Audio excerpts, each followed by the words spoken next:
সিলেটের বিএনপির রাজনীতির দীর্ঘদিনের এক পরীক্ষিত সৈনিক, জাতীয়তাবাদী দল বিএনপি, সিলেট জেলা বিএনপির সংগ্রামী সাবেক সভাপতি, জাতীয়তাবাদী দল বিএনপি কেন্দ্রীয় সংসদের সংগ্রামী সদস্য, আমাদের অত্যন্ত প্রিয় শ্রদ্ধেয় আবুল কাহের চৌধুরী শামীম।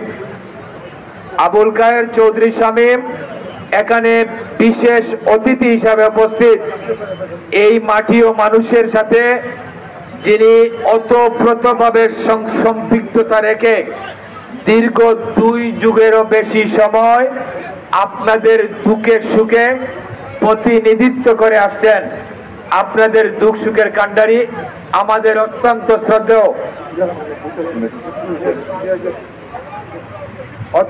শ্রদ্ধেয় বারবার নির্বাচিত উপজেলা চেয়ারম্যান, আমাদের অত্যন্ত শ্রদ্ধেয় ভাই জনাব আশিক চৌধুরী উপস্থিত। বিশেষ অতিথি হিসাবে উপস্থিত কানাইঘাট সদর ইউনিয়নের বারবার নির্বাচিত চেয়ারম্যান, জেলা যুবদলের সাবেক সাধারণ সম্পাদক, সিলেট জেলা বিএনপির সাবেক যুগ্ম সাধারণ সম্পাদক, কানাইঘাট বিএনপির সংগ্রামী সভাপতি, আমাদের অত্যন্ত শ্রদ্ধেয় আরেক ভাই মামুন রশিদ মামুন চেয়ারম্যান, এবং আজকের সম্বর্ধিত অতিথি। যেহেতু সম্বর্ধনা সভা হিসাবে দেখা হয়েছে, আমার বক্তব্যটা আমি এখানে সীমাবদ্ধ করে আমি বক্তব্য শেষ করব। আজকে শেখ হাসিনার পলায়নের কাহিনী নিয়ে, শেখ হাসিনা পলায়ন করার কাহিনী নিয়ে আমি কোনো বক্তব্য রাখবো না। শেখ হাসিনা কিভাবে পালিয়ে গিয়েছেন, এদের বিচার কিভাবে হবে বাংলাদেশের মাটিতে। বিএনপি যদি গণতান্ত্রিক কোন রাষ্ট্র হয়ে রাজনৈতিক দল হয়ে থাকে, শেখ হাসিনার 15 বছরের নির্যাতনের বিচার বাংলাদেশের মাটিতে হতেই হবে। বাংলাদেশে শেখ হাসিনার গুম খুন নির্যাতনের বিচার, বিএনপি নেতাকর্মীদের পঙ্গুত্ব বরণের বিচার, বিএনপি নেতাকর্মীদের পঙ্গু করে করে ঘরের মধ্যে সীমাবদ্ধ করার বিচার, কারা নির্যাতনের বিচার, দুর্নীতির বিচার বাংলাদেশের মাটিতে বিএনপির নেতৃত্বেই হবে। আগামী দিনে গণতন্ত্র আমরা পরিপূর্ণভাবে পুনরুদ্ধার করে শেখ হাসিনার 15 বছরের ইতিহাসের বিচার করব। আমার বক্তব্য এখানে শেষ।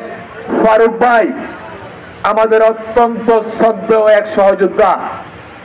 90 দশকে যখন জাতীয়তাবাদী ছাত্র দলের রাজনীতিতে আমরা শুভ সূচনা করেছিলাম, পদার্পণ করেছিলাম, ফারুক চৌধুরী তখনকার সময়ের মুষ্টিমেয় বিএনপি নেতৃত্বের পুরোভাগের একজন নেতৃত্ব ছিল। জাতীয়তাবাদী ছাত্র দল সিলেট জেলা শাখার সহ সাধারণ সম্পাদক হিসাবে আমরা ওনাকে আমাদের নেতা হিসাবে পেয়েছিলাম। দীর্ঘদিন দলের দুঃসময়ে, দলের সুসময়ে, দলের ক্রান্তিকালে, দলের সুদিনে, দলের দুর্দিনে খালেদা জিয়া শহীদ রাষ্ট্রপতি জিয়াউর রহমানের একজন পরীক্ষিত সৈনিক হিসাবে সিলেটের রাজপথকে যিনি উত্তপ্ত করেছিলেন, তার নাম ফারুক আহমদ চৌধুরী।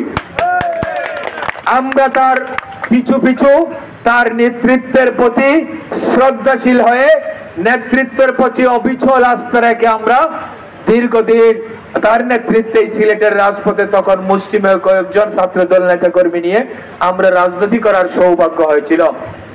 গত 15 বছরের যে নির্যাতন আর নিষ্পেষণ, যে নিপীড়ন, আমাদের যে দিনের পর দিন আমরা যেভাবে নির্যাতনের মুখোমুখি হয়েছিলাম শেখ হাসিনার সরকারের আমলে, ফারুক ভাই যদি সৌভাগ্যক্রমে হোক আর দুর্ভাগ্যক্রমে সিলেটের ছাত্রদল বিএনপির রাজনীতিতে তখন থাকতেন, তিনিও তখন আমাদের সাথে একজন নির্যাতিত কাফেলার এক সদস্য হিসাবে জিয়ার সৈনিক হিসাবে সিলেটের রাজপথকে উত্তাল করতেন। আমরা বিশ্বাস করি জিয়াউর রহমানের আদর্শের প্রতি বিশ্বাস এবং বিশ্বস্ত হয়ে দীর্ঘদিন তিনি রাজনীতি করে কর্মজীবনের স্পৃহায় প্রবাসে পাড়ি দিয়েছিলেন। এই সকল নেতৃত্ব আর বাংলাদেশে সিলেটের রাজপথে খুবই সচরাচর নেই এই মুহূর্তে, যে নেতৃত্বগুলোকে আমরা এখনো ফিল করি, যে নেতৃত্বকে আমরা এখনো অনুভব করি, আমরা এই নেতৃত্বকে আমরা মাঠে ময়দানে তাদের শূন্যতা আমরা যারা আছি আমরা ভোগ করি। তখনও ছাত্র নেতা হিসাবে প্রখ্যাত এক ছাত্র নেতা ছিলেন আজকের প্রধান অতিথি আবুল কাহের চৌধুরী শামীম। আমাদের মনে আছে সিলেটের রাজপথকে এরাই করেছিল। এই সকল রাজনৈতিক নেতৃবৃন্দের নেতৃত্বে 15টি বৎসর আমরা আন্দোলন করেছি। 15টি বৎসর আমরা আন্দোলনে ছিলাম, সফল হয়েছি, ব্যর্থ হয়েছি, রাজপথ থেকে আমরা ছেড়ে যাই নাই। আমরা 15 বৎসরের 15টি বৎসরই রাজপথে ছিলাম। আমরা বিএনপি নেত্রী বেগম খালেদা জিয়া, দেশ নায়ক তারেক রহমানের নেতৃত্বে রাজপথে ছিলাম। মাঠে খেলতে গেলে গোল খেতে হয়, মাঝ মাঠে খেলতে হয়, মধ্য মাঠে খেলতে হয়, ডিফেন্সে খেলতে হয়, অগ্রভাগে খেলতে হয়। কোন অগ্রভাগে যদি ভালো স্ট্রাইকার এসে যায়, স্ট্রাইকারের নেতৃত্বে গোল হয়ে যায়, আমরা সেই স্ট্রাইকারকে সাধুবাদ জানাই। তার মানে এই নয় পুরো মাঠের টিমটাই ব্যর্থ, পুরো মাঠের টিমটাই খেলতে পারে নাই। আমরা 15 বৎসর মাঠে ছিলাম। আগামী দিনে গণতন্ত্র রক্ষায় আমরা মাঠে থাকবো। দেশ নায়ক তারেক রহমানের নেতৃত্বে, বেগম খালেদা জিয়ার নেতৃত্বে বাংলাদেশে অচিরেই গণতন্ত্র প্রতিষ্ঠিত হবে। বাংলাদেশের গণতন্ত্র আকাশেও সূর্য উঠবে, শেখ হাসিনার বিচার হবে।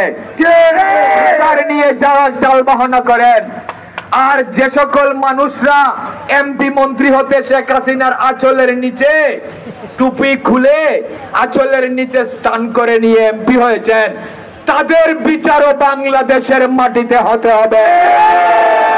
তাদেরকেও রক্ষা দেওয়া যাবে না। শেখ হাসিনার দূষর কারোই রক্ষা হবে না।